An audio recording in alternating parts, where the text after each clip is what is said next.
وكانوا يصرون على الحنث العظيم।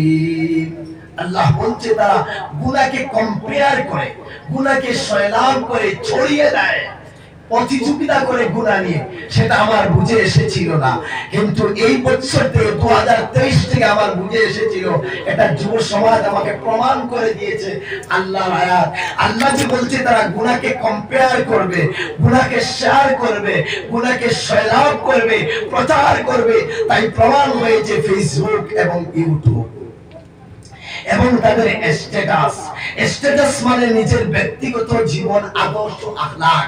যখন একটা ছেলে স্ট্যাটাসের মধ্যে একটা নোংরা মেয়ের চরিত্র লাগায়, একটা নোংরা মেয়ের ফটো বের করে, তার মাথায় এটাই প্রমাণ করে দুনিয়াবাসী যেন এরকম আমি একটা অসভ্য ছেলে, যেন এরকম আমি একটা জিনাকুর ছেলে, আমি একটা বদমাশ ছেলে।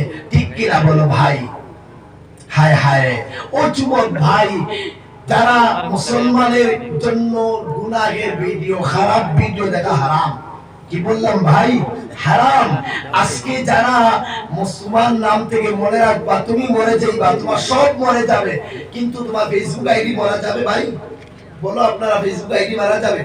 ফেসবুক আইডি মারা যাবে না।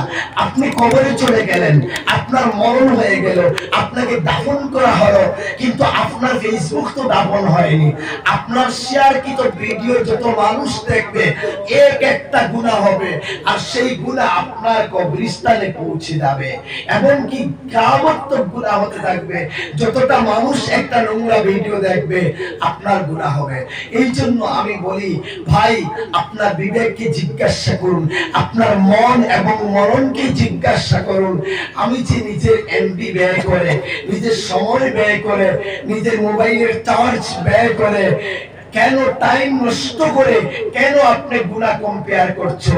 ভাই, আপনি যে হাত দিয়ে একটা লাইক মেরেছো কাট্টুশালী নাটকের মধ্যে, চিকেন আলী নাটকের মধ্যে, কাঁচা বাংলা নাটকের মধ্যে, এই ধরনের যত নোংরা মেয়েদেরকে নিয়ে নাটক করে তারা লক্ষ লক্ষ টাকা ইনকাম করছে, আর আপনি বিনা ইনকামে জাহান্নামে চলে যাচ্ছেন। কেন যাচ্ছেন? কেন যাচ্ছেন? একবার নিজের বিবেককে প্রশ্ন করুন। বুঝার জন্য বলছি যুবক ভাইরা, আসুন ফিরে আসো আল্লাহর পথে। যুবক ভাই, আপনাকে আমাকে তো মরতে হবে।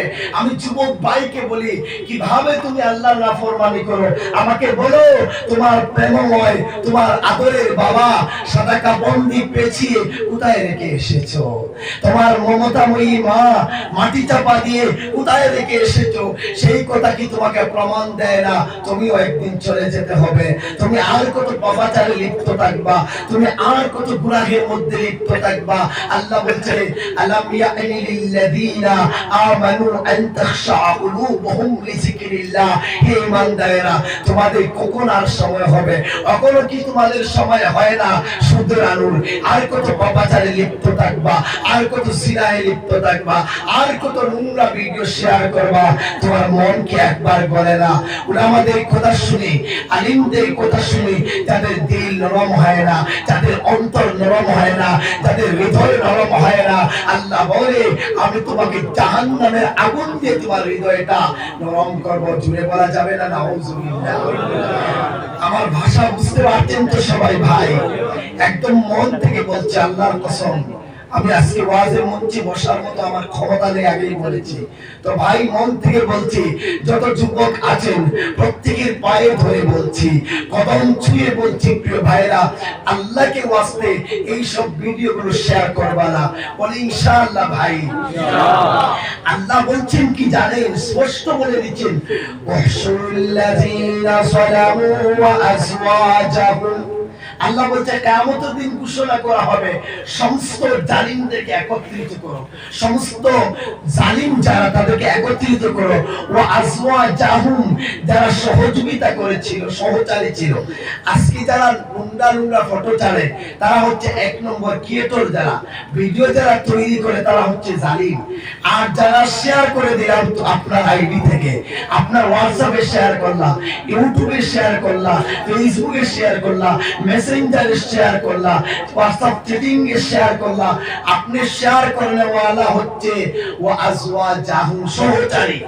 وما كانوا يعبدون من دون الله فاهدوهم কিয়ামতের ময়দানে যারা আল্লাহর ইবাদত করে অন্যের ইবাদত করেছিল তিন দল ব্যক্তিকে একত্রিত করা হবে আর আল্লাহ বলবে ইলা সিরাতিল জাহিম যাও জাহান্নামের পথে যাও তখন আল্লাহ বলবে ওয়াকিফুহুম তামাউ ইন্নাহুম মাসউল